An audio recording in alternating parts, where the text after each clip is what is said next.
जय गणेश देवा। बप्पा का आगमन घर में सुख समृद्धि और सौभाग्य लेकर आता है, लेकिन क्या आप जानते हैं कि गणेश चतुर्थी पर गणपति बप्पा की मूर्ति लाते समय कुछ खास नियमों का पालन करना बहुत ज़रूरी होता है। अगर इन नियमों का ध्यान न रखा जाए तो पूजा अधूरी मानी जाती है। तो चलिए जानते हैं वे 7 अहम नियम जिन्हें अपनाकर आप अपने जीवन में गणेश जी की कृपा पा सकते हैं। गणेश चतुर्थी पर घर में गणपति बप्पा की स्थापना हर कोई शुभ और मंगलकारी मानता है, लेकिन मूर्ति लाते समय और स्थापना के दौरान वास्तु एवं शास्त्रों के अनुसार कुछ खास नियम बताए गए हैं। इस वीडियो में हम आपको बताएंगे गणेश चतुर्थी 2025 पर गणेश जी की मूर्ति स्थापना के 7 जरूरी नियम। सही दिशा में स्थापना, मूर्ति का आकार और स्वरूप, स्थापना का शुभ समय, पूजा में आवश्यक सामग्री, सपरिवार के नियम और आचार। इन सभी बातों का ध्यान रखने से बप्पा आपके घर में सुख समृद्धि और शांति लेकर आएंगे। गणपति बप्पा मोरया। गणेश चतुर्थी बस आने ही वाली है। इस दौरान लोग घरों में बप्पा की मूर्ति की स्थापना करते हैं। अगर आप भी ऐसा करने वाले हैं तो कुछ नियमों को जान लेना ज़रूरी है। जानिए आखिर बप्पा की मूर्ति को खरीदने से लेकर उसकी स्थापना करने तक किन बातों पर विशेष ध्यान देना है।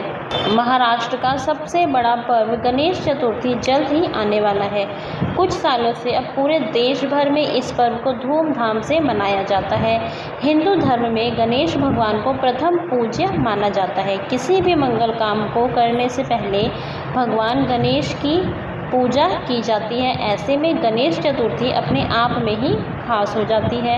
मान्यता है कि गणेश जी की वजह से बुद्धि और सौभाग्य दोनों बढ़ते हैं। बात करें गणेश चतुर्थी की तो ये पर्व 10 दिन तक चलता है। इस साल 27 सितंबर को लोग घरों में भगवान गणेश की मूर्ति की स्थापना करेंगे। वहीं मूर्ति का विसर्जन 6 सितंबर को है। अगर आप भी इस साल घर में बप्पा की मूर्ति की स्थापना करने वाले हैं तो कुछ नियमों का पालन ज़रूर करना चाहिए। पहला है, गणेश चतुर्थी के दिन घर में हमेशा मिट्टी से बनी मूर्ति की ही स्थापना करनी चाहिए। मिट्टी से बनी गणेश की मूर्ति को काफ़ी शुभ माना जाता है और साथ ही ये पर्यावरण को भी सुरक्षित रखता है। दूसरा, हमेशा ध्यान रखिए कि जिस मूर्ति में भगवान गणेश की सूंड उत्तर दिशा में हो उसे ही लें। तीसरा है, जब भी मार्केट से मूर्ति ले आएँ तो कोशिश करें कि पूरे रास्ते गणेश जी का चेहरा ढका हुआ हो। चौथा, बप्पा की मूर्ति को घर की सबसे शुभ दिशा में रखें। घर का ईशान कोण सबसे शुभ होता है। इस दिशा में ही भगवान गणेश की मूर्ति को स्थापित करें। अगर ये दिशा खाली ना हो तो उत्तर पूर्व की ओर भी मूर्ति स्थापना कर सकते हैं। पांचवा, इस बात का पूरा ख्याल रखें कि घर में गणेश जी की स्थापना के बाद कोई ना कोई सदस्य उनकी सेवा में हमेशा हाजिर रहे। छठवां, स्थापना के बाद घर में सुबह और शाम को उनकी आरती करिए।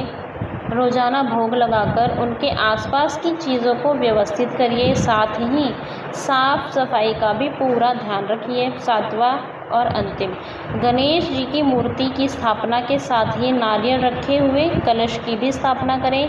साथ ही जितने दिन उन्हें घर पर रखें हमेशा सात्विक खाना ही बनाएं। तो श्रोताओं, ये थी गणेश चतुर्थी पर बप्पा की मूर्ति घर लाने और स्थापना से जुड़े 7 खास नियम। अगर आपको यह वीडियो पसंद आई हो तो इसे लाइक और शेयर ज़रूर करें और हमारे चैनल स्पिरिचुअल कथा 1111 को सब्सक्राइब करना ना भूलें। आइए मिलकर बोले गणपति बप्पा मोरया, मंगल मूर्ति मोरया।